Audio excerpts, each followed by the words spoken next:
শামীম পাটোয়ারি অসম্ভব ভালো খেলেছেন। আমার মনে হয় তার ইনিংসটাই আলাদা গুরুত্ব পাবে।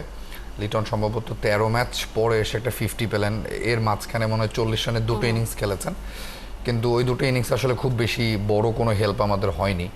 এবং ওভারঅল যদি দেখেন যে বাংলাদেশ কালকে দুবার ম্যাচ থেকে ছিটকে গেছে, মানে 7 রানে দুটো উইকেট পড়ে গেল, সেখানে একবার তাওহিদ হৃদয়ের সাথে লিটনের যে পার্টনারশিপটা ক্যারি হচ্ছিল সেখানে 2 রানের ব্যবধানে মিরাজ হৃদয় দুজন আউট হয়ে গেলেন। সো আবারও বাংলাদেশের ওই চিরচেনা যে প্যাটার্ন আর কি, সেই প্যাটার্নের মধ্য দিয়ে আমরা যাচ্ছিলাম। বাট শামীম পাটোয়ারির এই যে একটু আর্লি নামা, আগে নামা, যেটা আগের ম্যাচে হয়নি, যেটা নিয়ে কথা হয়েছে যে শামীম পাটোয়ারিকে আগে কেন নামানো হয়নি, এবং শামীম পাটোয়ারি যেভাবে এক্সেলারেট করেছেন, বাংলাদেশ একেবারেই যে ক্রিকেটটা খেলে না সেটা খেলেছে কালকে।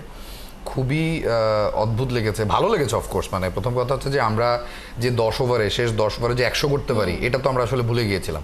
এটা আমরা কালকে পেয়েছি, উইচ ওয়াজ রিয়েলি নাইস। যে captain leading from the front, এটা দেখে ভালো লেগেছে। শামীম পাটোয়ারি এই ইয়াং কিড, তিনিও খুব ভালো খেলেছেন।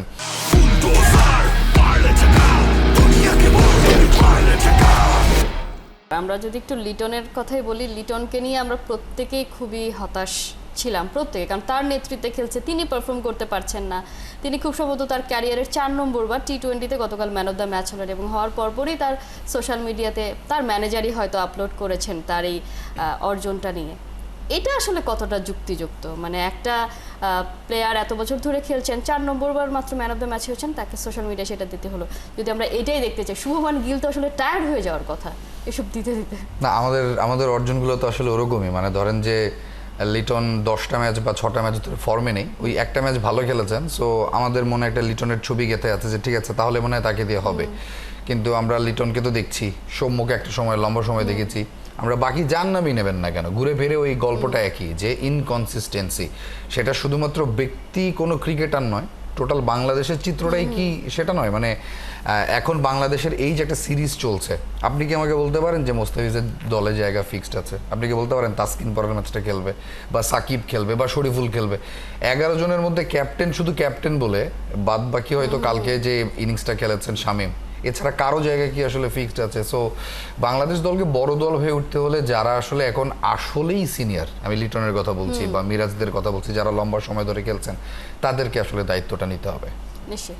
আমরা শামীম পাটোয়ারির কথা একেবারেই শুরুতে বলেছি, তিনি যে শুধু ব্যাটিংয়ে পারফর্ম করেছেন দুর্দান্ত তা না, তার যে অসাধারণ ফিল্ডিং এবং তার যে রান আউটটা, তিনি যেই জায়গা থেকে আসলে ডিরেক্ট হিটটা করেছেন, সেটাও তো আসলে মোমেন্টামটা চেঞ্জ করে দিয়েছে। এবং কালকে পুরো ম্যাচ শেষে শ্রীলঙ্কান ক্যাপ্টেনও বলেছে যে তারা তাদের ব্যাটিং এবং বাংলাদেশের গুড ফিল্ডিংয়ের কাছে হেরেছে। এই ফিল্ডিং আসলে অন্য ম্যাচগুলোতে কোথায় থাকে? বা আমরা তো এটাও বলতে পারি না যে নেক্সট ম্যাচে আমরা এটার কন্টিনিউশন লুকিয়ে রাখে বাংলাদেশ। আমার মনে হয় যে তাদের যে ক্যাপাবিলিটি আছে, ওরা তো এটা ধরে রাখে যে আমরা অনেকদিন পরে দেখাবো, এবং সেটাই তো হয় ইভেন্চুয়ালি। মানে কালকে রান আউটটা, আপনি রান আউটটা যদি দেখেন কালকের, মানে তখন সম্ভবত 1 ওভার 5 বল বা 1 ওভার 4 বলে 19 রান হয়ে গেছে। শ্রীলঙ্কা কিন্তু তাদের টোনটা সেট করে ফেলেছে, they were chasing 178। So initial ওই পাওয়ার প্লে 6টা ওভারে তাদের 50, 55, 60 রান দরকার ছিল। 2 ওপেনার শুরুটা ভালো করেছিলেন, ওই রান আউটটা একটা টোন সেট করেছে বাংলাদেশের, যে আমরা পারি। ক্যাচটা যেটা ধরেছেন, ইট ওয়াজন্ট ইজি, মানে ডিপে ছিলেন, পেছনের দিকে গিয়ে ক্যাচটা ধরে, সবকিছু মিলিয়ে শামীম ওয়াজ এক্সিলেন্ট। আমি মনে হয় কালকে খেলা দেখার সময় কেউ একজন বলছিলেন যে এখন তো বোলিংটাও করেন, ওয়ানডেতে মনে হয় একটা ম্যাচে 9 ওভার বোলিং করে কম রান দিয়েছিলেন, 22 রান দিয়েছিলেন। সো আমি বলবো যে মানে সাকিবের সাথে কম্পারিজনের আসলে সুযোগটা নাই। মানে সাকিব ওয়াজ এ জেনুইন ম্যাচ উইনার, এবং বোলিং করবেন 10 ওভার, এই জন্যই দলে ছিলেন। শামীমকে 10 ওভারের জন্য বোলিংয়ের জন্য কখনো নেওয়া হয় না।